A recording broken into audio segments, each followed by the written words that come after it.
All right, all right, all right. Good evening. Good evening, good evening. Welcome, welcome, all the blessed girls from around the world. We are here, we are live. Thank you for coming in and joining this special session this evening. We are Blessed Girls TV. If we're on Blessed Girls Facebook, wherever you're watching us from, tonight is a special night. My name is Dr. Anana. I am the CEO and founder of Blessed Girls Global, and I grateful to be here with you. So this tonight is what we call it's our cycle of confidence workshop, where all of our attendees, those that are watching, will gain a better understanding of, you know what that is, right? You know that the menstrual cycle, having your period. We're gonna dive right into that, and if you know, blessed girls, we go ahead and type and we tackle the tough issues. We talk about the intimate things, but we do all that we can do to uplift, to empower, and encourage our girls around the world. And so tonight is certainly on par with that. One of our community outreach projects is our Pads and Panties project, where we look to fight and end period poverty. And so if you've known us and you've been following us, our journey, and you've been a supporter of our project, we first want to just say thank you. Thank you for your support. Thank you for always making a difference. I think I was on a call about a week ago with Uganda, with some partners and new collaboratives in Uganda. And I was like, wow, we have actually reached over 7,000 girls around the world. And so as we are even nearing the end of 2024, I'm excited about it. I'm grateful about it. So thank you. Thank you. We could not do that with all the support of everyone that sees our vision and sees real purpose and attention on what we do. So tonight is just an extension of that. We are going to dive right in. We have a great speaker, but more importantly, I have one of our Blessed Girl ambassadors. You know, we let our girls lead. We let our girls run the show that we actually work with. And I'm grateful for this amazing ambassador, Caitlin Black, an amazing youth advocate, university student in the Delaware State. And so we're grateful for her. And tonight she will be facilitating and hosting our speaker and running tonight's workshop. So without further ado, Miss Caitlin Black, I'll turn it over to you. Yes, thank you so much, Dr. Anana. Hello, everybody. Welcome to the Cycle of Confidence Understanding Menstruation. First, let me say how thrilled I am to see each and every one of you guys. This workshop is all about you, your growth, your wellness, and your confidence. We are here to explore a topic that is such a natural and important part of life, yet often doesn't get the open and honest attention it really deserves. Today, we're going to change that. This is a safe and supportive space where every question is welcome, every story is valuable, and every voice matters. Whether you're here to learn for yourself, to support someone you love, or just out of curiosity, I'm so glad that you have joined us this evening. Here are some things that you can look forward to for today's session. We'll dive into the understanding how the menstrual cycle works and how it impacts our lives.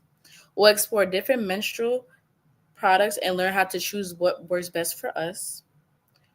We'll share tips for managing periods with care, confidence, and comfort. And lastly, together we'll talk about how we can break the stigma around menstruation and advocate for menstrual equity in our communities. Let's make this an interactive and fun experience. Feel free to ask questions, share your thoughts, or just listen if that's what you prefer. Now, before we get started, take a moment to look around you. You're surrounded by a room full of amazing individuals here to grow, learn, and to support one another. Let's give yourselves a big round of applause for showing up today. Thank y'all so much for coming. All right, let's get started. Are you ready? Type in the chat if you're ready for this event.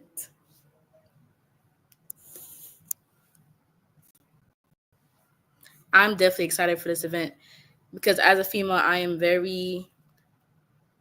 experienced this, so I want to learn more about it. So as I get older, I'll be able to teach my kids and my kids' kids, to break that generational thing of not knowing what to do with this topic, and just to feel free to just talk about this topic.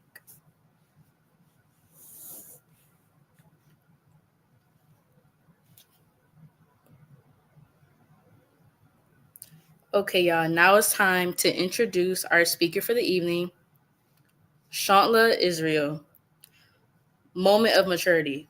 Mom is dedicated to advancing menstrual equity and promoting menstrual health for all. Our mission is to eliminate stigma, provide access to essential menstrual products, and empower individuals with the knowledge they need to manage their periods confidently and with dignity. We focus on breaking barriers, empowering individuals and communities, and driving change. We believe that menstruation should never be a source of shame or a barrier to opportunity. Together, we can build a future where menstruators have access to the resources, education, and support they deserve. Now, let's bring to the stage Shanta La Israel. Thank you so much, Caitlin, for that wonderful, incredible introduction. I greatly appreciate you so much.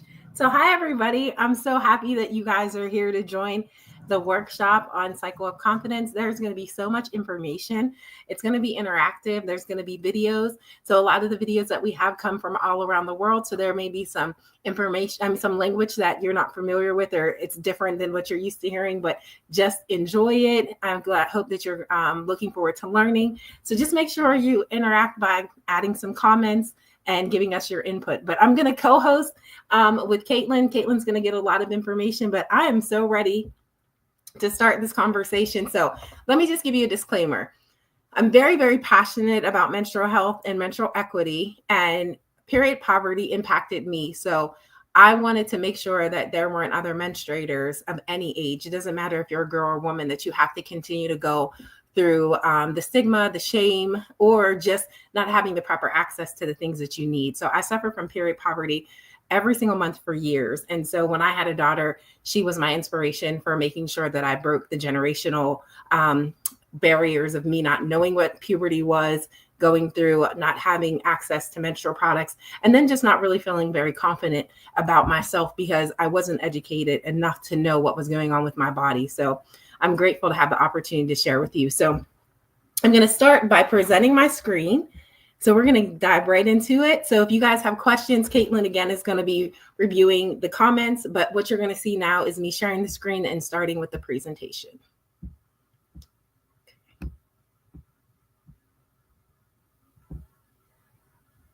Okay. So I hope I'm sharing properly and everyone can see the beginning of this webinar, this presentation, which is titled, as Caitlin said and Dr. Anana also said, it's Cycle of Confidence, Understanding Menstruation with Knowledge and Care. So the objective for the presentation is to educate and empower you with comprehensive knowledge about menstruation, menstrual health, and the diverse experience surrounding it, while fostering body positivity, promoting self-care, and advocating for menstrual equity. By the end of the presentation, you will be equipped to normalize conversations around menstruation, make informed choices about menstrual products, and actively support policies and practices that address menstrual inequities in your community. So we're going to talk about some main characters throughout the presentation. They are the science behind menstruation, menstrual health and hygiene, emotional and physical symptoms, talking about PMS symptoms, body positivity and self-care, period preparedness, addressing myths and stigma, menstrual equity and advocacy, and when to seek help. But I know there's all different ages that are on this call or this presentation. So I don't want to assume that everybody who is on watching has experienced puberty. So what I want to do is just touch base on the very minimum, which is giving everyone an understanding of what puberty is. So puberty is a time when your body starts to grow and change, preparing you to become an adult. It happens to everyone and it's completely normal. These changes happen at different times for different people, so there's no right time for it to start. The changes girls experience during puberty are normal because they are the body's way of preparing for womanhood and reproductive maturity. These changes, like breast development, the start of menstruation, and body hair growth, are driven by hormones that help the body grow and develop. Every girl goes through these changes, though at her own pace, and they are simply a natural part of growing up. These physical and emotional shifts signify healthy development and are important steps as you transition into womanhood. So, some of the changes that your body experiences during puberty would be, and puberty normally starts between the ages of 8 to 16. And again, every person is different. There is no wrong or right time when you start puberty, but you'll start to develop hair in different areas of your body, such as under your arms, around your pubic area, and also the thickness of your hair also may start to grow if there's already hair on your legs. You'll develop breasts. Sometimes you'll develop tenderness and also soreness when you're going through puberty and your breasts are developing. You might also notice that you get some weight gain and your hips get a little bit wider. And this is a normal part of puberty as well. Also, some may also start to notice acne. So your skin may develop acne or pimples, and this is due to an increase in your hormones. Also, the other thing that a lot of people notice is sweat and odor. Due to the elevated hormones in your body, some females find themselves sweating more often once they do start puberty. And the most significant signifier of puberty is starting menstruation. And so each month, your body will prepare for a possible pregnancy by starting your menstrual cycle. Periods can last anywhere from 2 to 7 days. It often takes many months for your cycle to become regular and consistent. So I just want to make sure that we had an understanding of what puberty was before we jumped into the deep topics from our main characters. So I'm going to go right into the science behind menstruation. So we're going to talk about the anatomy and physiology and the hormones involved. So again, menstruation is the process in which the female body sheds the lining of the uterus, the endometrium, through the vagina. This occurs when a fertilized egg does not isn't implanted into the uterus. So meaning when you're not pregnant. Hormones that regulate this process are estrogen and progesterone, which are built and maintained in the uterine lining during the menstrual cycle. If no pregnancy occurs, these hormone levels drop, signifying the body to shed the lining. So what I want to do is there are so many different components of the female reproductive system, but we're going to touch base on 5 areas. The first one is the ovaries, which is located here. And the process or the significance of the ovary is to produce an egg, and it also holds the female hormones. The second area is the fallopian tubes here, and that's where the sperm meets the egg if it was time for pregnancy. The third area is the uterus, which is located here, and that's where a baby grows in this area. Next, we'll talk about the vagina, which is this area. And this area, the vagina's function is allowing for childbirth, intercourse, and menstrual flow. But the other area is the cervix, which is located here. And this is the area that dilates during labor that then during childbirth, that allows the baby to come through the birthing canal. So I know that a lot of you may already have an understanding what this areas are, but you may not have known the significance of the function of it all. So I'm glad that we were able to review that. Now, I wanted to talk to you about the menstrual cycle basics. There are 4 phases of a menstrual cycle, and to be totally transparent, I did not realize there were 4 phases of a menstrual cycle until I was in my 20s.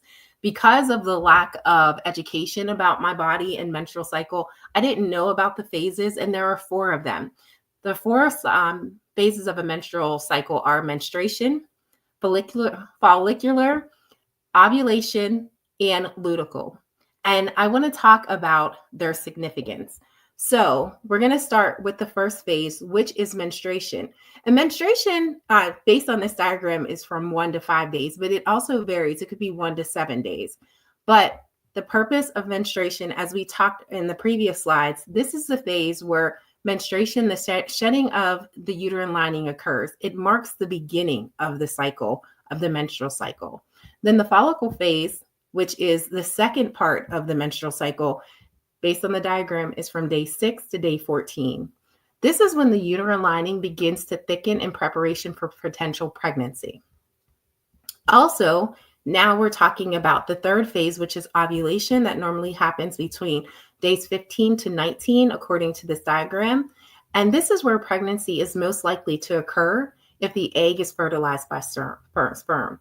And so again, it's going to travel through the fallopian tubes, as we talked about in the previous slide. And the last phase is the luteal phase. And this is normally from day 20 to day 28, again, according to this diagram. And if the egg is not fertilized, the corpus luteum, which is a mass of cells that form in the ovary, breaks down, progesterone and estrogen levels fall, and the cycle restarts with menstruation. So the cycle starts all over again. What I do want to say is there are times now that when you learn more about these different phases that your body goes through every month, you'll be able to identify some of the different moods that you experience during these different phases, because you might feel like you feel better during one part of the month, and it may be because of whatever phase you're in. So it's great to learn on your own time as well, the difference in the phases that I just spoke about and actually how they impact your body as well, because every body is different. Not everybody, but every body, BODY, is different. So we experience things differently. And so we all go through. I used to be honest, I could feel when I was ovulating, and a lot of people can't, but I could. And so you might notice, like, I feel something between day 15 and 19, and then that may be something that you're feeling ovulation as well. But I want to talk about, why does menstruation happen? We obviously have already talked about it's a natural biological process that happens as a part of the female reproductive system. And we know that it happens every single month for potential preparation for potential pregnancy. But the roles of menstruation in regards to reproductive health. Menstruation is a sign that the reproductive system is functioning normally. It's part of the cycle that enables pregnancy. Hormone regulation. The menstrual cycle helps regulate important hormones in the body, such as estrogen and progesterone, which also influences other aspects of health, including bone density and mood. And it's body's natural renewal process. The shedding of the uterine lining is a way for the body to reset and prepare for a new cycle, ensuring that the uterus remains healthy and functional. Menstruation is an essential aspect of human reproduction and a natural indicator of overall health in individuals with a uterus. So what I want to do now is there's a short video that I want to share with you that kind of goes into detail more about what periods are.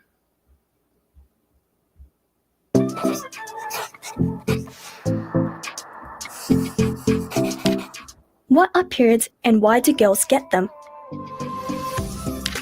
As girls get older and their bodies change, they'll start getting their period.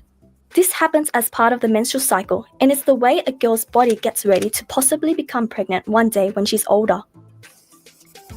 The cycle lasts for about 28 days, so girls will usually get their period about once a month. The period itself lasts between 3 to 7 days. To make a period happen, different parts of the female reproductive system all work together. Inside the ovaries are millions of tiny eggs. Each month, the ovary will release an egg and it will travel down the fallopian tube to the uterus. The uterus is where a baby will start to grow if a woman is pregnant. So each month, the lining of the uterus thickens with blood to help if there is a growing pregnancy. But if there is no pregnancy, the lining of the uterus breaks down, and blood and the lining of the uterus flow out the vagina as a period. Once the period has finished, the cycle starts all over again. When girls first start getting their period, it might not come regularly. The period might last for longer or shorter each month. This is normal, and over time, the period will become more regular. If you're worried, you can speak to an adult you trust. My first period came for a few days, then it came again after 2 weeks, and then nothing for a few months before it came back again. Periods are a completely normal and natural part of life. It's something all girls go through. So, starting your period is nothing to be embarrassed about. It just means you're growing up. For more... So I know that right now If you have any questions, because a lot of information was shown to you, you can put that in the comments and your questions, and then we will be able to discuss them at the end of the presentation. But I just want to give you an opportunity to think what possibly may be on your mind that you might want to talk about at the end in regards to the information that we already reviewed. So just take the time, jot things down, put it in the comments, and when we come back together, Caitlin and I will be able to discuss those things with you. But we're going to continue to move forward. And now we're going to talk about what is menstrual health and hygiene. Menstrual health and hygiene refers to the complete physical, emotional, social, and mental well-being related to menstruation. It encompasses having accurate knowledge about menstruation, access to menstrual products and sanitary facilities, the ability to manage menstruation safely and hygienically, and a supportive environment that allows menstruators to live without stigma or discomfort.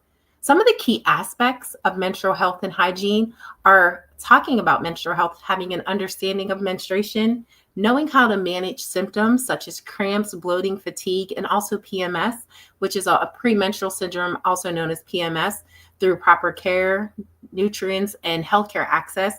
Also talking about menstruation so we can break the taboos and challenge the stigmas and myths around menstruation. Also, menstrual hygiene. Talking about the key aspects of that is keeping it safe and hygienic practices, making sure you're using clean and safe menstrual products such as pads, tampons, menstrual cups, or period underwear, changing your menstrual products regularly to prevent infections, making sure you're washing your hands before and after handling menstrual products, and also making sure that your genital area is cleaned properly as well. We're going to have a short video because this video is going to give you an overview of some menstrual products and also their use. And so I think this will give you an opportunity to hear a little bit more about things that you're familiar with and things that you may not. Oh my gosh, have you heard what she said to her? I would have told him. Oh my gosh, I can't believe it! Oh, what should I do? What should I do? Oh, it's soaking wet.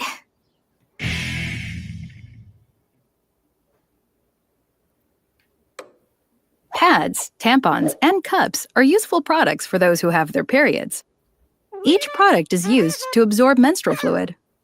A menstrual pad is used by placing the pad on the inside of a person's underwear, where it can absorb the menstrual fluid as it leaves the vagina.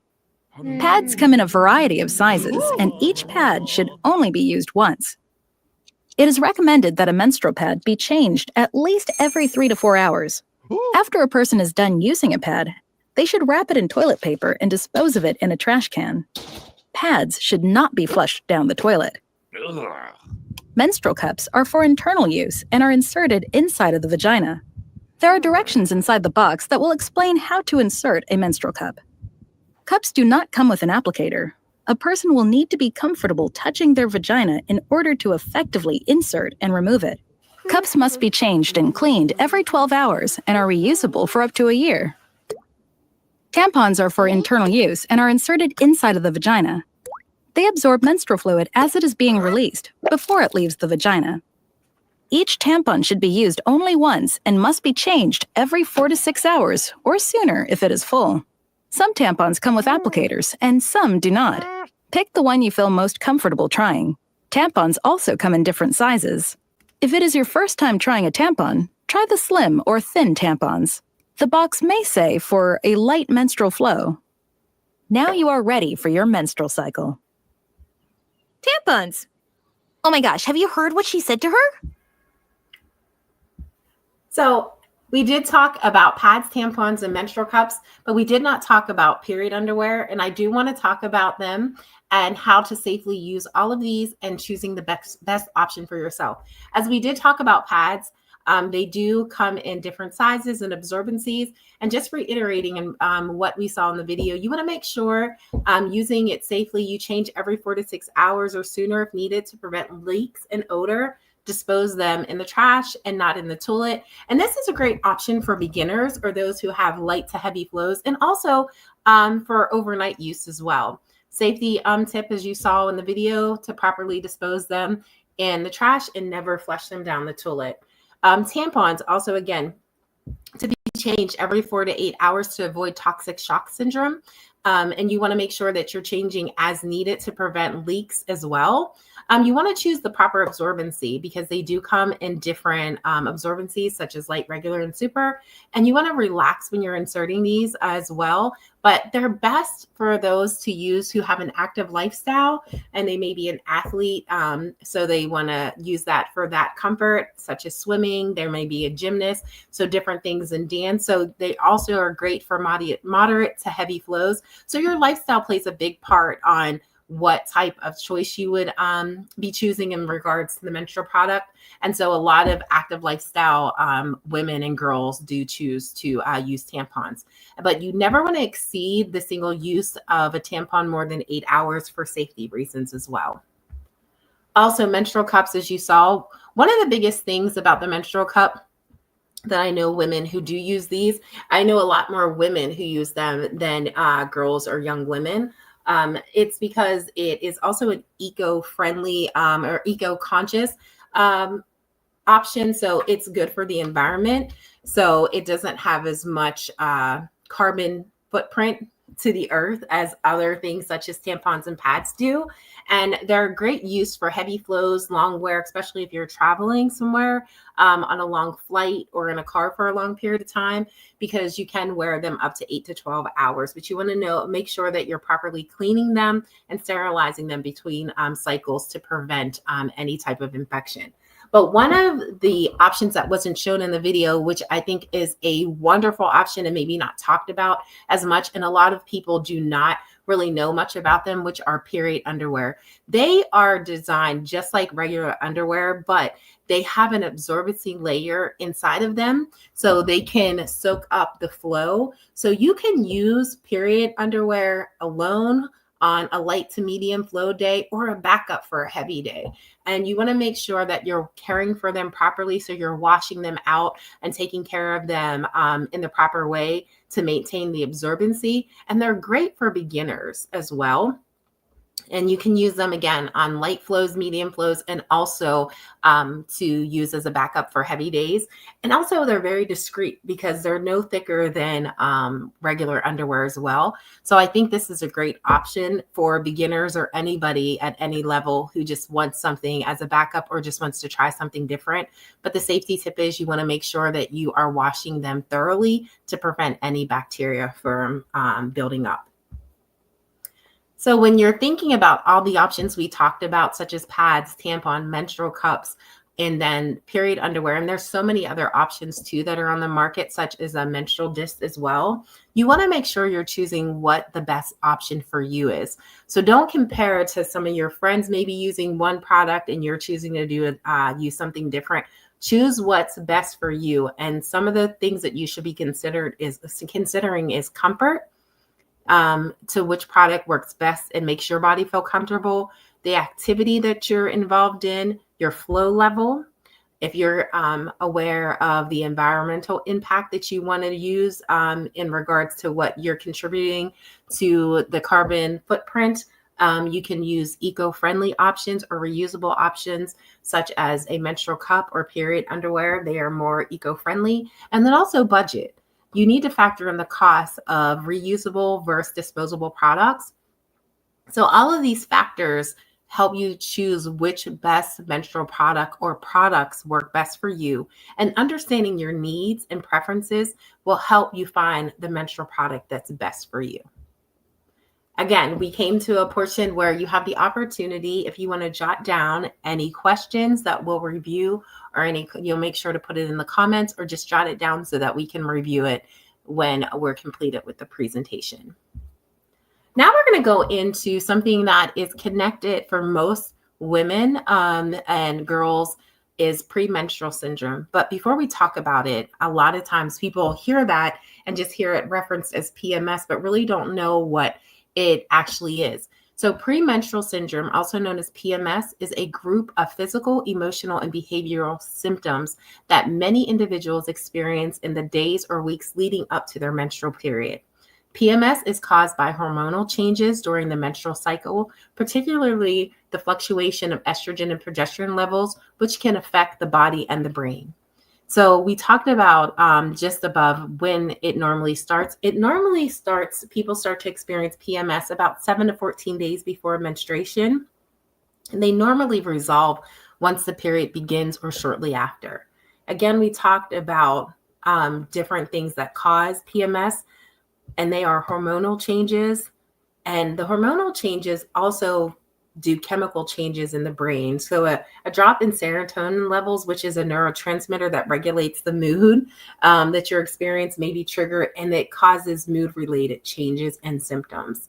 And then also your lifestyle factors in how you experience PMS as well. So if you're stressed or have a poor diet, and maybe if you lack exercise or you don't get enough sleep, all of those factors and more can exacerbate the PMS symptoms. So when you're aware of what you're experiencing, and for girls who just are learning about menstruation or have just started menstruation, what they're feeling, they may not know. So it's always great to jot down some of what you're experiencing during your menstrual cycle, because normally it'll start to have a pattern, and you'll start to realize that I normally feel tenderness, before my period, or I'm a little bit more moody. You'll understand those things, and you may be experiencing PMS symptoms. And so you'll be able to deal with them appropriately for your body as well. And so you'll be able to manage your menstruation a lot better and more comfortably. So as I just talked about managing PMS, your lifestyle adjustments, if you feel like your PMS symptoms decrease with regular exercise, maybe you just walking or sleeping more, or just taking some time to yourself is great. And even limiting your salt and caffeine and also sugar intake, because a lot of those are triggers to the levels of PMS that you do feel. I did not find that out until I was in my 20s, that caffeine was actually irritating me more. But you always hear like you want a soda, or you want some chocolate, or you want some chips. A lot of the times those things exacerbate the symptoms that you're going through, but you don't know, because you're just like craving these things, because a lot of times PMS could be with different cravings. So when you learn these different things, you can then be able to manage PMS better. Sometimes PMS is so severe for some that you do have to take over-the-counter pain relief, such as ibuprofen for cramps. And also there are some women and girls that do have to take hormonal birth control to regulate their hormonal fluctuations and also the symptoms of their period as well. But sometimes you just need some supplements as well, such as calcium, magnesium, vitamin B6. There's different things, and these are all things that you need to speak with a healthcare provider or a holistic provider, also holistic medicine provider, also just finding out different things that will work for your body as well if you're not wanting to take pharmaceutical drugs. So that always helps. And then tracking your symptoms, as I talked earlier, keeping a period tracker, not only for managing when your period starts and how long it is, it's also going to be helpful to manage the symptoms and finding out the patterns and identifying the patterns, and possibly predict when PMS symptoms will occur.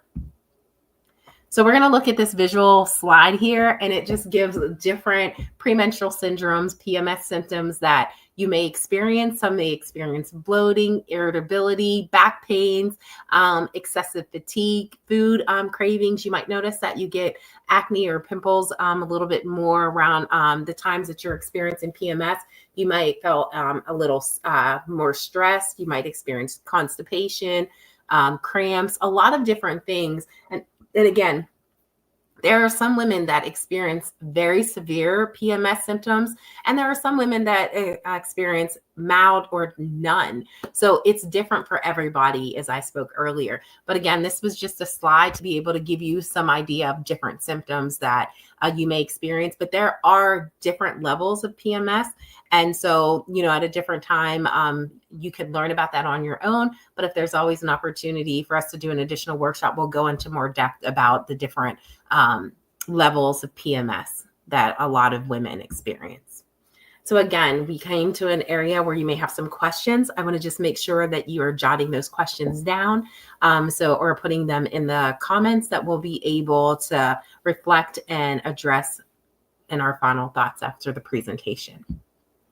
So we're going to talk about body positivity and self-care. But before we even start this, I'm going to play this video In this section here is probably the section that I probably want to talk so much on, because there are so many things that cause us to look at ourselves and not such a healthy way or positive way. So we're going to break this down a lot and we're going to talk about it. But before we do that, we're going to watch a short video, and it's going to talk about how to build a positive body image. Oh, my beautiful new phone! 35 millimeters thinner than this old one. Oh, and those sexy curved edges. Wait, is this the new one? Body image includes your thoughts and feelings about your body. Those thoughts can change from time to time. When a person likes their body just the way it is, it can boost their confidence. But many teens, at times, may be unhappy with the way their body looks, and it can often bring down their self-esteem. If you have trouble loving the body that you have, there are ways to improve your body confidence. A huge part about having a healthy relationship with your body is to not body shame yourself. Try not to make negative comments about your own physical appearance. Be kind and respectful to yourself and your body. Another key part about body image is to not compare your body to the bodies of other people. This is challenging as we see a variety of bodies on social media, movies, television, and even around you in your everyday life. Remember, there is no such thing as a perfect body. Find things out about your body that you love. It could be your smile, eyes, arms, legs, or even your feet. Appreciate, be amazed, and be thankful for all of the things that your body can do. There is so much more to your body than just the way you look. Do not forget that your body needs to be taken care of on a daily basis. Be sure to fuel your body with healthy food like fruits and vegetables. Listen to your body when it feels tired, and know that your body needs rest to refuel itself. Exercise daily by choosing activities that will bring you joy, like walking, dancing, or skateboarding. Poor body image may impact your quality of life and bring additional health concerns, like anxiety or even depression. When needed, be sure to seek help from a trusted adult or counselor. You are not alone on this journey of body positivity. Remember, your body is beautiful just the way it is. Oh, my beautiful. So I love that video because it was very, it was just, I love the way that it explained body image and positivity, and it just gave it in a very like simplistic way.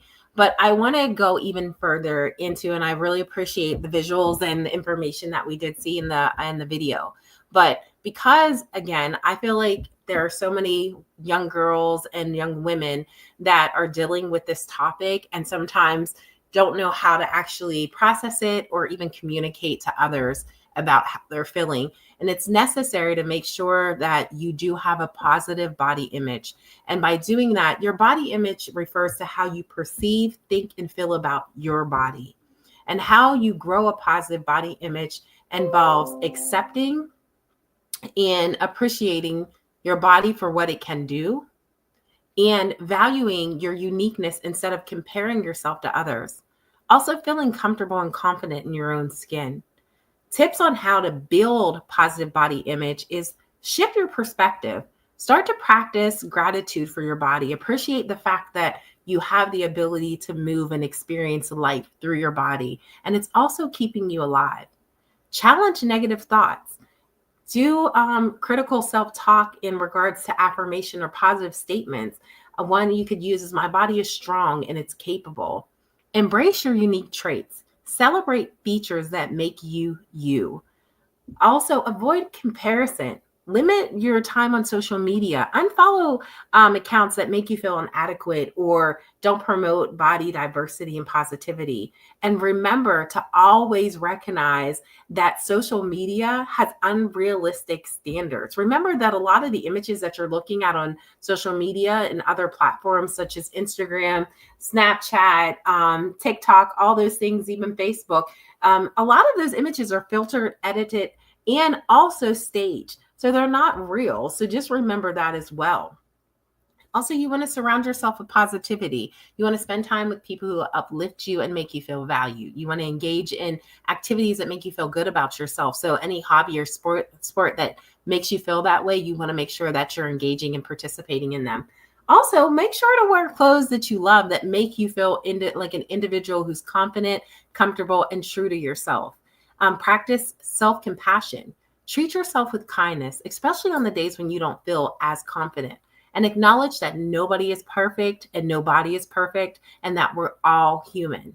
You want to make sure that you practice self-care practices that boost your body image. So engage in physical activity if you can. Try to exercise regularly. It doesn't mean that you have to go out and run cross country. It could be you just taking a walk or doing something you enjoy.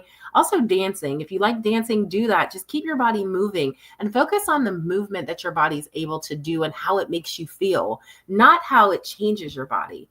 And then also make sure that you're taking care of your mental and emotional health as well when you're thinking about body positivity, because these are areas of self-care as well. So you might want to start journaling, writing down positive things about yourself or moments that made you feel proud of your body as well. And then also set boundaries. Avoid people or situations that trigger negative body image for yourself and make you feel negative about who you are and your body. Educating yourself like you're doing by attending this presentation. Learn about body diversity and the beauty of the body, how it comes in different shapes and sizes and abilities.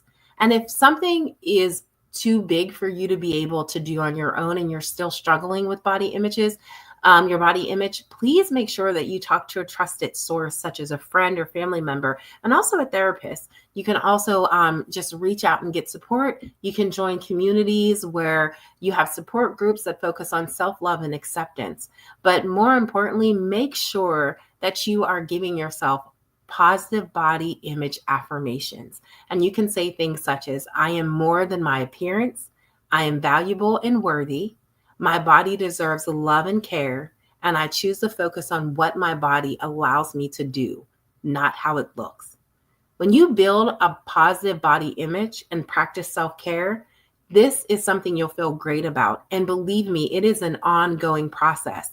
I'm in my late 40s and I still have to remind myself to have a positive outlook on my body because it's went through so many changes and it's evolved over the decades. So you want to celebrate the small victories. You want to be patient with yourself and remember that you're worth everything that your body can do, and your worth is not defined by your appearance.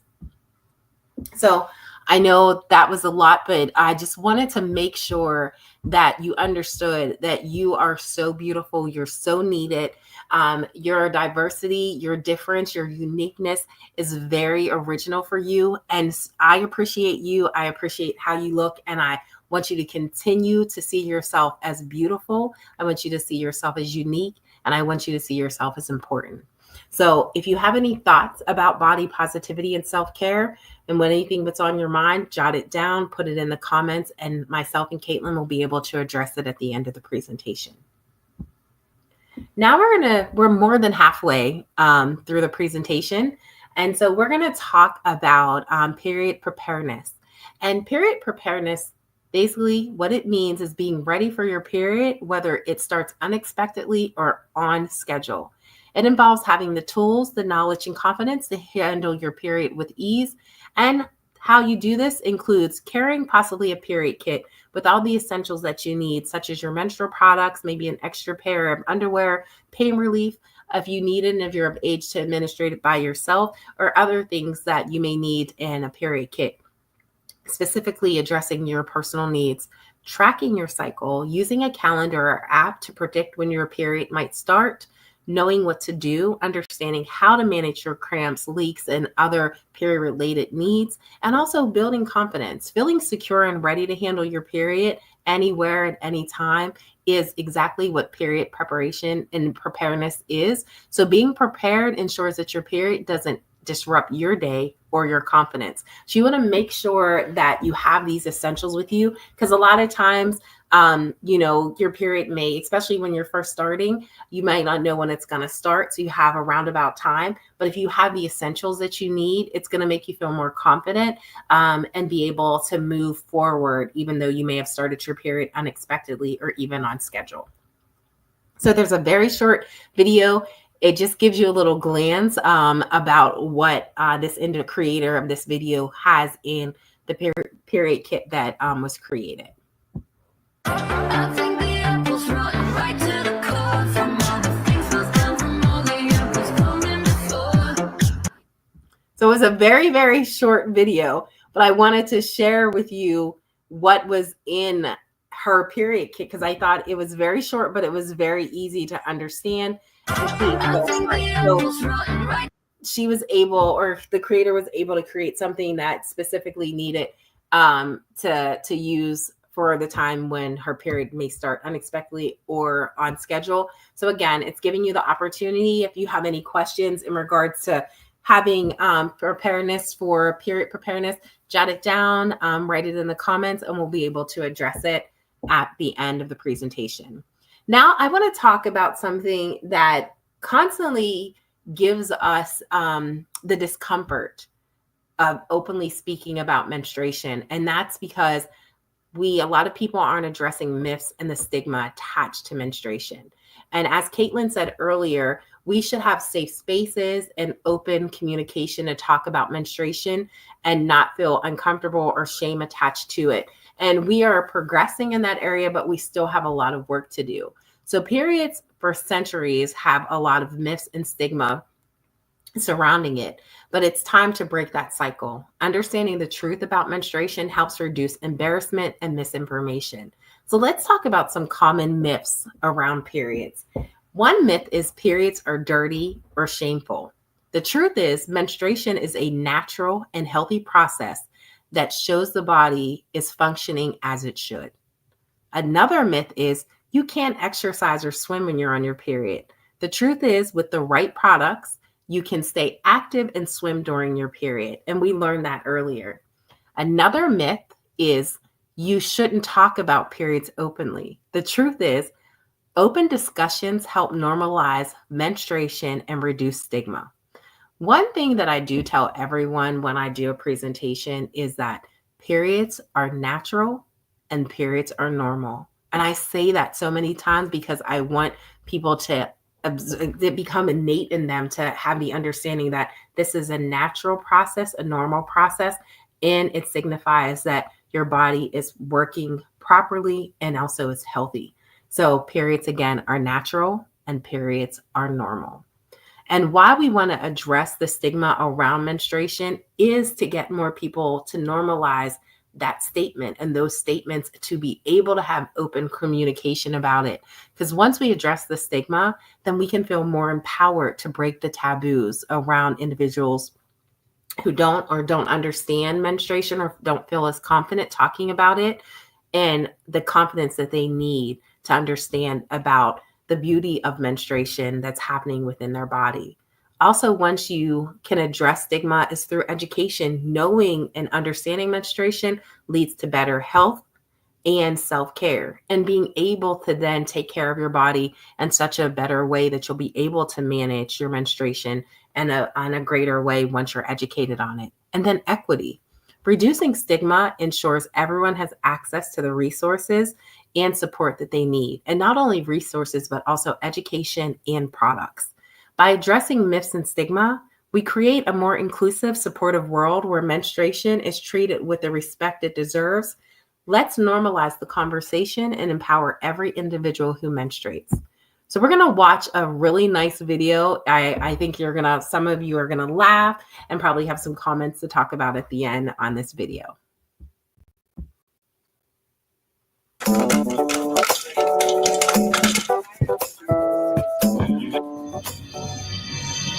Come on, Sally, the movie's about to start.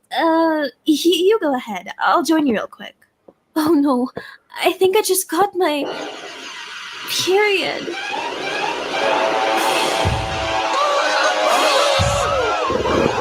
For your life, it's the menstrual cycle.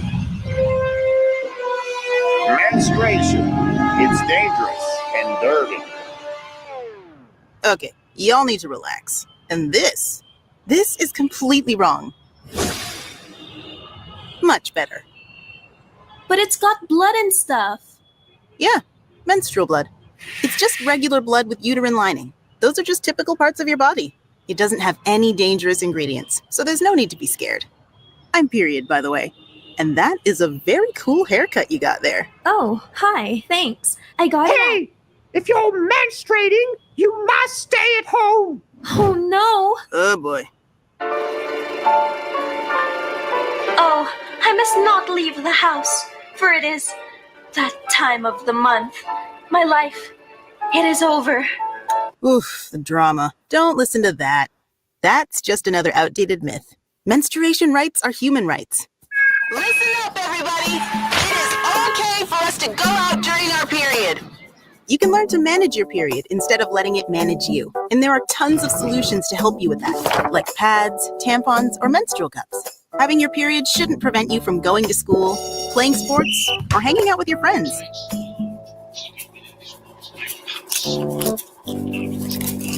But shouldn't I feel ashamed about it? Hey, look here. There's nothing to feel shame about. Half of the world menstruates. And yeah, it can really hurt sometimes. But menstruating allows the body to reproduce if a person wants to. It's an amazing part of being human. And if you feel uncomfortable or unsure, you can try talking to others. There are many myths about our menstrual cycles. But if we allow ourselves to talk about it and ask questions, together we can break down these myths. Instead of letting them hold us back. Thanks, period. Everything okay? Yeah, I just got my period. Oh, okay. Popcorn?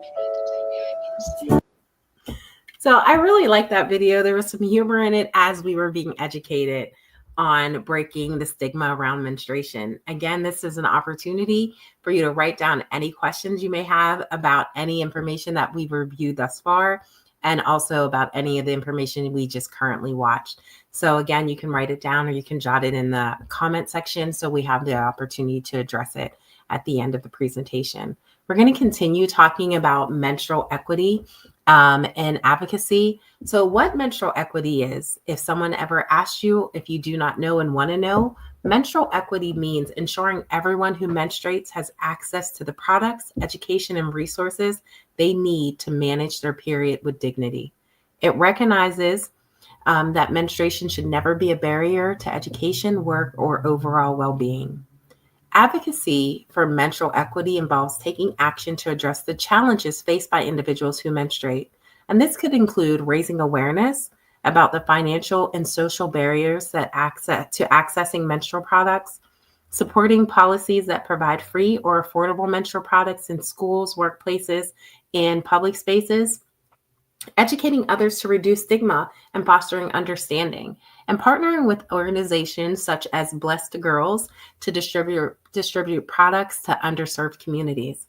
By championing menstrual equity, advocate work towards a world where periods are normalized and everyone has equal opportunities regardless of their menstrual health needs. So why and how to advocate for menstrual equity? Why we need to advocate for it? We spoke about it just earlier, just making sure that everyone who menstruates has access to products, education, and the support they need without stigma and barriers. And it's going to help with combating period poverty, which millions lack access to affordable menstrual products, which impacts their education, work, and also dignity. We want to make sure that advocating is going to help with health and hygiene, because it's going to make resources for those in need, because a lot of the inability or inadequate resources can lead to health risks, such as infections when someone doesn't have the proper menstrual products or things that they need. Also, it helps address stigma so we can have open communication to dismantle the harmful taboos and normalize conversations around menstruation, and also gender equality. Menstrual equity is integral to achieving broader gender equity in education, workplaces, and public policies. But what I want to do is I want to share this video with you. it is such a touching video about period poverty. So what I'm going to show the beginning of this video, and then I'm going to fast forward within the video to the section that I also want to address. So let's start this video.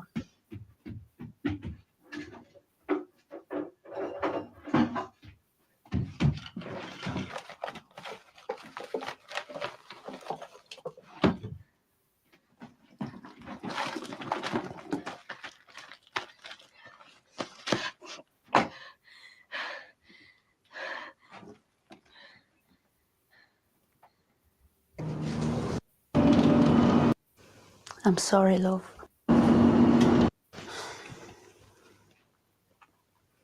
I'm sorry, love. You know, I've been working doubles, but we had the meter need topping up and it's just a bit tight again this month, so. Chloe, I'm making do as well.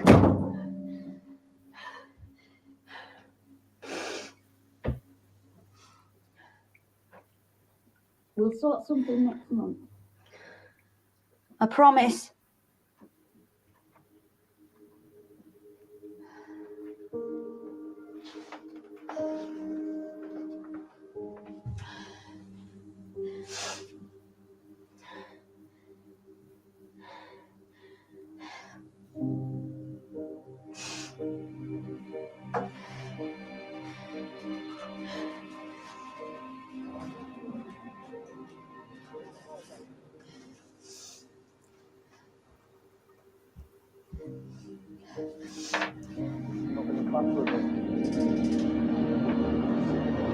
Get away up here.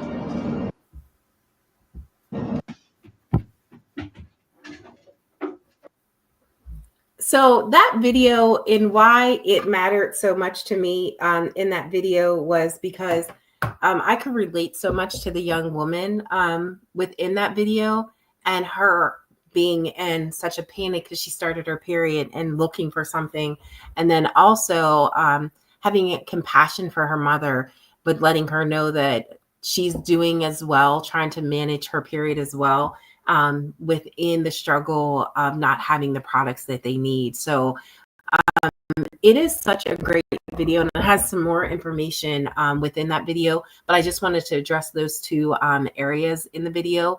But so many women, there's 1.7 billion menstruators globally, but over 500 million women and girls are suffering from period poverty every single month. So when we think about seeing that video and how anxious and frustrated that young woman and her mother may have felt, just imagine multiplying that by another 500 million girls and women who are struggling every 30 days within the world dealing with period poverty. And that's why menstrual equity and advocacy is so important.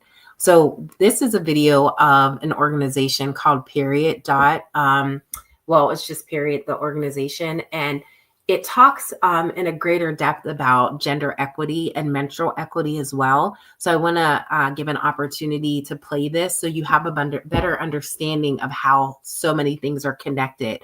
So it helps in your advocacy if you do take on the voice that you want to advocate for menstrual equity as well. Hi everyone! I'm Mako. And I'm Maida. Welcome to our version of A Draw My Life. Period edition. So, there's a lot of misunderstanding surrounding the goal and message of the menstrual movement as a whole. We have encountered many people who have a wrong idea of what it is that we do and what we're fighting for. Some of the most common responses to our messaging of ending period poverty and period stigma are we going to have a diarrhea movement next? Shouldn't you be focusing on more important things? Well, the ultimate goal of the menstrual movement is gender equality. So in this video, we want to explain how the natural biological process of menstruation plays into the important stuff, reaching an equitable society. Let's start at the beginning. There is a deep-seated and strong stigma surrounding menstruation. Now, how does this affect the conversation of ending period poverty and striving to build a more equitable society for everyone? Studies show that 68% of the people believe that there is a stigma around menstruation in society today. Therefore, it is difficult for people to conceptualize that menstruation is key when attempting to reach gender equality and equity, and paving the way towards people of all genders having the same opportunities for economic and social mobility. Leading activists and organizations such as the United Nations explain that in order for our global community to achieve gender equality, we need to meet goals that we can place into 4 distinct categories: equal access to and opportunity in basic education, opportunity in healthcare, opportunity in employment and economic mobility, and representation in politics and decision-making positions. Addressing periods and advancing the menstrual movement is a key to moving the needle of success in all 4 of these areas. Now, how do we go about this? Equal access to and opportunity in basic education. More than 4 in 5 students, That is 84%. in the US have either missed class time or know someone who has missed class time because they did not have access to period products. While economic barriers are significant, cultural and structural obstacles are also largely to blame, with effects that include risk of infection and emotional anxiety. Opportunity in healthcare. There's a big gap in health education surrounding menstruation and menstrual disorders such as endometriosis. On average, it takes up to 10 years to diagnose, and most people don't even know they have it. This is what Maya Dusenberry calls the trust gap. In this case, it is the tendency to distrust and dismiss menstruators' accounts of their symptoms related to their menstrual cycle. They are labeled as overly dramatic, hysterical, and their symptoms are often written off as normal. Opportunity in employment and economic mobility. Menstruators in the workplace are often discriminated against, resulting in mispromotion and stagnation in the workplace. Largely due to period stigma, menstruators typically feel ashamed to discuss their periods openly and are often categorized as inherently less capable and rational. Representation in politics and decision-making positions. When Hillary Clinton ran for president in 2016, there were numerous op-eds published in mainstream media outlets about her not being able to make rational political decisions due to her raging hormones. Her period, if she still had it, would not affect her ability to do her job or make decisions, and this just shows the lack of education regarding menstrual health. Basically, the point we're trying to make here is that menstruation is not talked about enough, which makes the stigma around it very pervasive, and it affects our society and our journey towards gender equality. The menstrual movement is more than just the shedding of the uterine lining. It's a movement that aims to empower people to eradicate shame around their body's natural process and help them reach their full potential. Will you join us? Hi everyone, I'm Mark.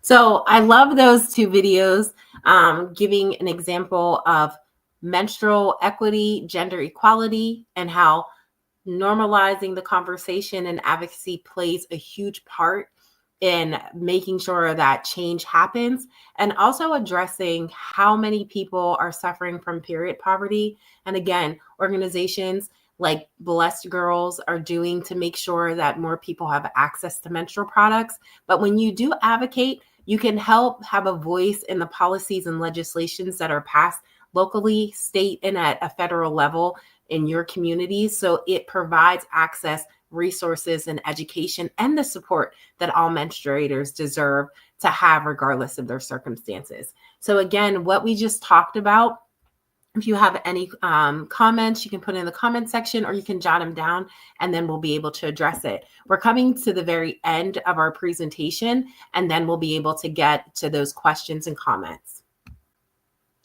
What I want to talk about lastly is when you need to seek help about your menstruation, because a lot of times, a lot of people don't know when to get help because they don't really understand their period and their symptoms and what's happening. That's why it's very important to journal about your menstruation, because it can also show healthcare professionals the importance of the patterns of what you're experiencing. So it's evidence of what you're going to be telling them is then being documented. So times where you might have to seek help about your menstruation is when you have irregular periods, meaning if you haven't started your menstruation by about after 16, or you don't start until 16 or older, you might want to talk to a medical professional. Or if your periods stop for more than 3 months after becoming regular, If you have heavy bleeding, if you're soaking through pads and tampons every 4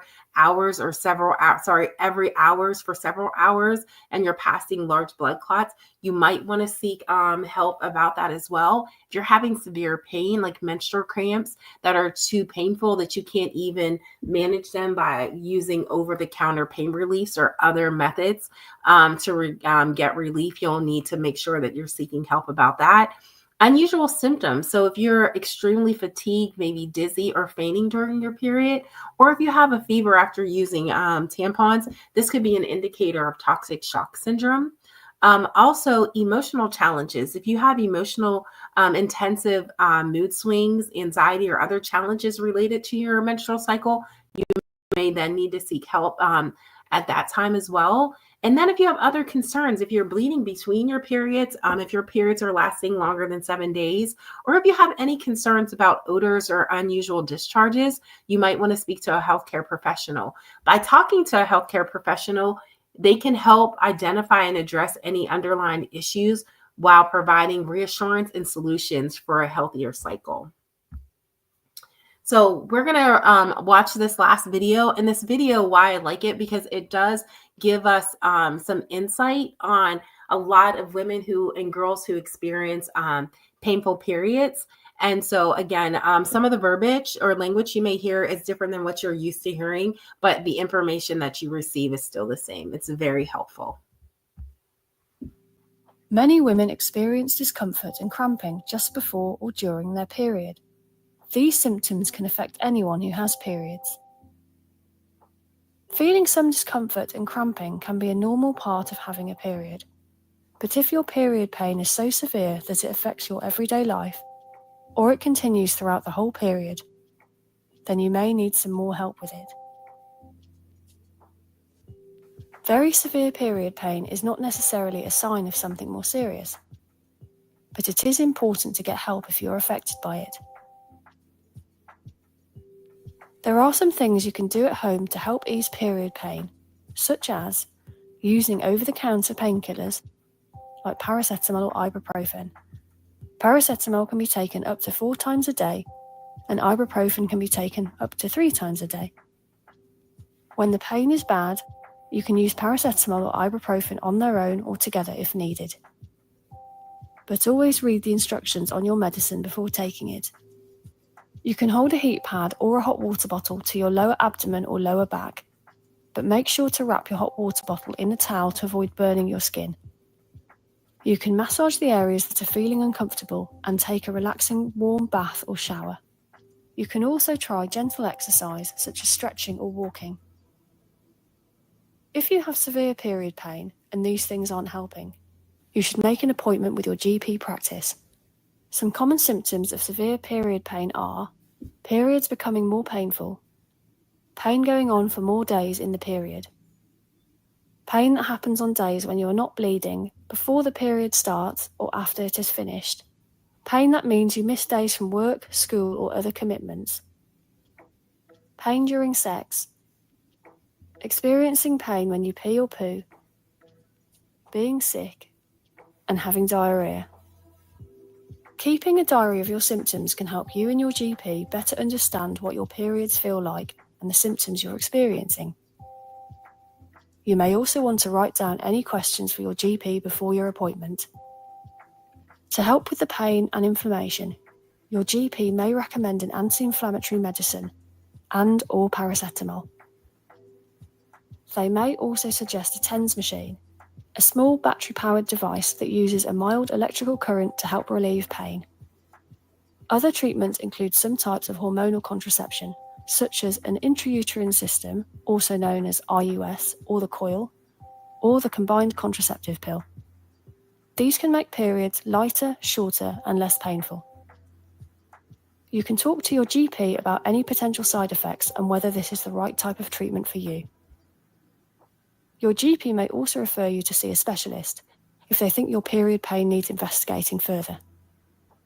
This is because severe period pain can be caused by an underlying condition, such as endometriosis, adenomyosis, fibroids, or pelvic inflammatory disease. If your period pain is affecting your everyday life, contact your GP practice to help you get the treatment that is right for you. Many women experience. So we come to the conclusion of the presentation. So I want you to jot down or comment your final thoughts, and then we're going to go into Q&A. But before we do that, I just want to thank you all for participating in this presentation, and I hope you did receive some information that was confirmation for you or new information so that you can better manage your menstruation and feel more comfortable about normalizing the conversation around menstruation. So I'm going to stop sharing my screen and then join you guys back in the studio. Thank you so much, Ms. Shantla, for your information on women and girls' menstrual cycles. I learned so many gems from you that I could take with me, like the science behind our cycle, the main stages of our menstruation, and what to have in a period kit, and many more things. I hope the audience was taking notes. I know I was. If you or anyone has any questions, please feel free to ask them now. Ms. Chantel had a lot of stopping points in her presentation where she encouraged you guys to write your questions down. So hopefully you guys have some questions for her, and you guys can ask your questions now. So I see a lot of, yes, wonderful. Thank you so much for the comment. How to find out what I like about my body. Thank you so much for the question. I think this is a great question. I think it's this question that many of us ask, regardless of our age, whether you're a young woman or someone my age who are in their late 40s.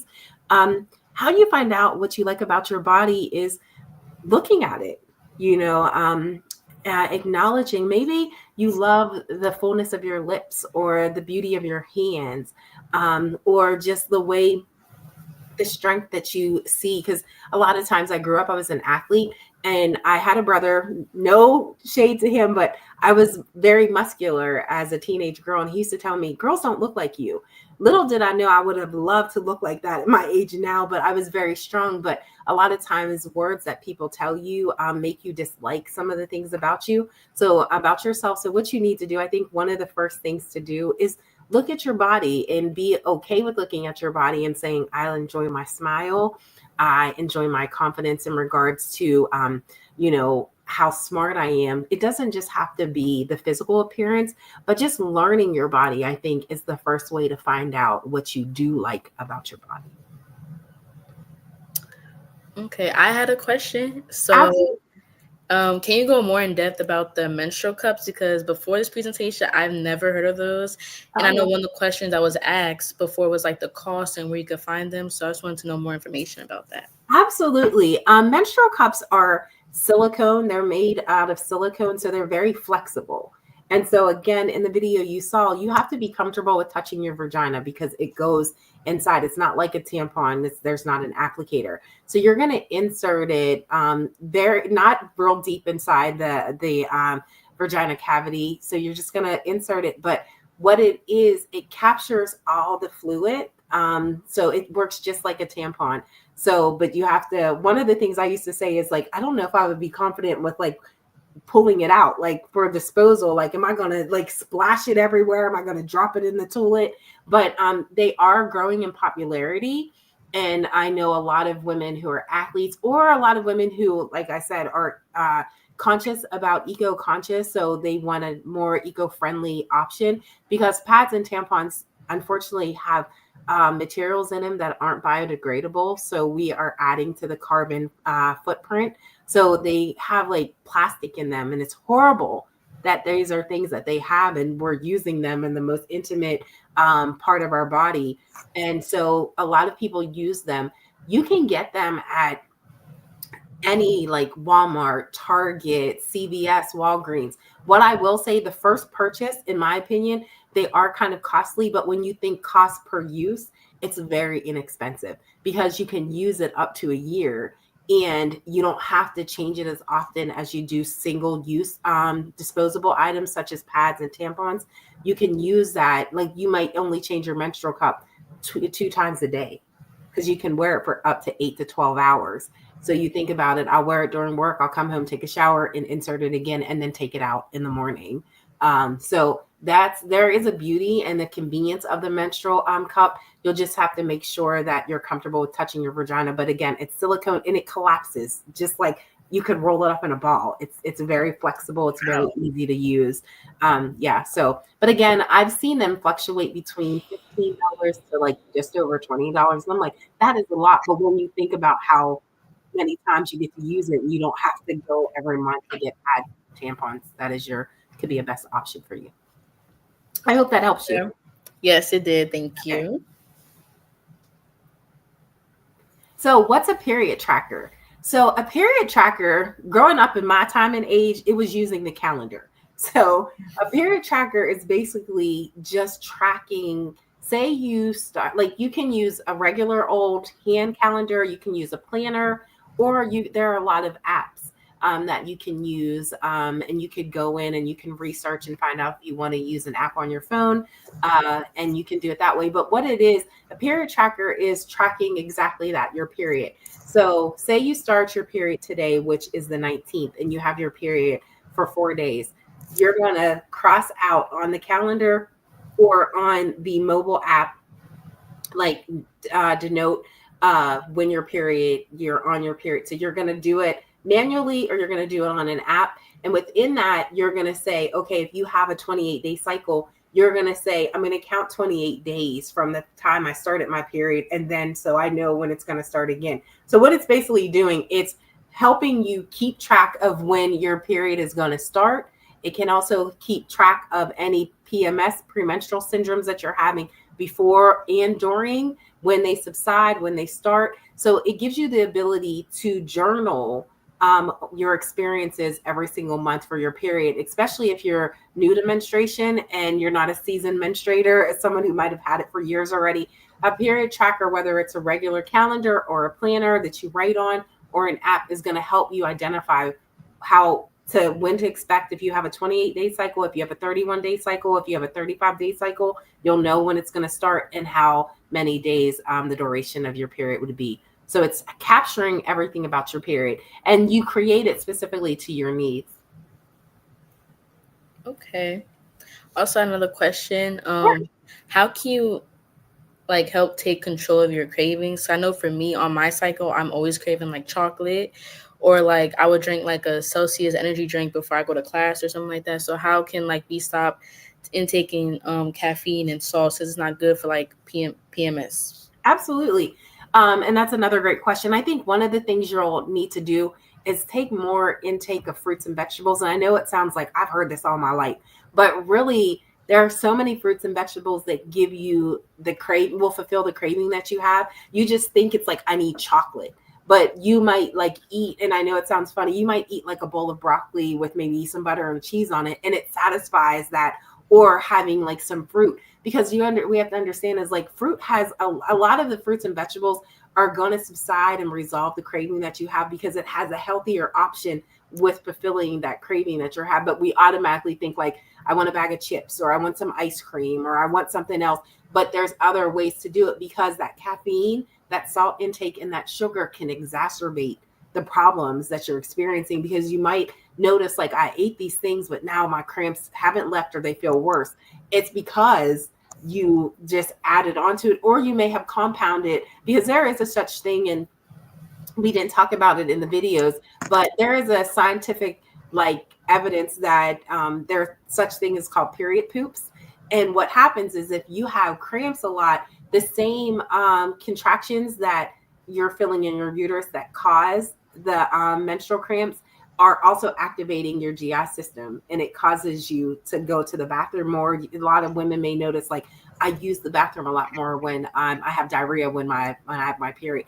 It goes hand in that. So hand in hand. So if you're eating things that already may give you diarrhea or possibly constipation when you don't have your period, and you're eating them you're just going to compound the possible effects that you're experiencing. So try different options, not always grab for the chocolate. Maybe eat a mango, maybe eat something that will help build calcium and magnesium, these different things that your body is being depleted of while you're having your period. And a lot of times iron. Sometimes people experience anemia during their period. So just eating things that will supplement the things that you're losing to give you the strength and satisfy the cravings that you're having. Okay, that's very helpful.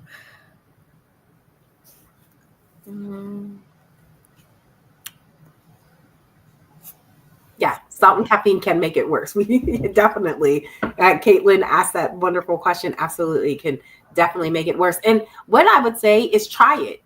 Like try doing a month where you're not eating as much salt and caffeine and see how your body responds to not having it. Yes, stress impacts PMS. Absolutely. So if you're already stressed, and PMS deals with physical, emotional, and behavioral, so psychological moods that you're having. So if you're under a lot of stress, it's going to, again, exacerbate them. It's going to make the things more. So if you're like already tense and you're already like extremely like not focused on different things and because your stress level is higher, it's going to then elevate the symptoms that you're experiencing through PMS. So yes, stress does impact and have an effect on PMS. What menstrual products would you like recommend for like the young girls who may be on here that's like just starting their period, because they may not know, or like their parents may not know like what would work best for them? So can you just answer that, please? Absolutely. I think that this is one of the questions I get asked a lot, because I do expose young girls to seeing a tampon, and a compact tampon to a regular size tampon. But why I expose them to it, not for use at a young age, but so they're aware that when they do see that or someone gives them that, they're like, oh, this is a menstrual product. Doesn't mean that they use. So what I always recommend for young girls or beginners is always pads. And especially if you're a young girl, because a lot of girls now are starting their periods as young as 9 years old. And so what I would say is that there are products within, I know Target, I don't know if Walmart might sell them, but there's a brand called Pixie, Pixie, and they make pads specifically for small girls. And why I say you don't want to give a girl a pad who's little, who's 9 years old. And why I'm saying this, imagine a pair of underwear and the crotch size and a 9-year-old underwear, even if she's a little bit more mature and she may be a little bit taller or larger, her panties are still going to have a small crotch. So if you go and buy her pads that are for like, give her the same pad that her mom would wear, or maybe her teenage sister, it's going to be very bulky inside of that small crotch area of her pad. I mean, her area for that pad. So Pixie actually makes pads for little tweens and teens. So there are smaller size pads versus the larger size. But the recommendation is finding a menstrual pad with the absorbency for that girl's flow. And that's what I would expose her to. I would not introduce a young girl to a tampon unless her lifestyle required it. Like if she was a gymnast or she was a dancer, but it would be probably years later where she felt better about her body or confident in her body, and it was necessary for her to use one. But a pad is my first and most recommended choice for a young girl. Okay. So if you have no more questions, Shanla, we thank you so much for sharing your wisdom, your passion, and expertise with us today. Your insights have truly empowered us to better understand and embrace our menstrual journey with confidence and with grace.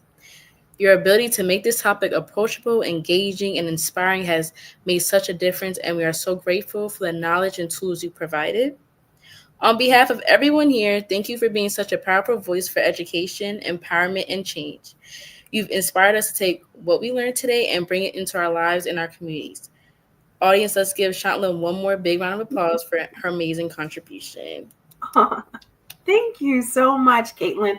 It was a pleasure working with you, Bless Girls, and Dr. Anana. I just really appreciate the opportunity to collaborate, and I look forward to a possible part 2.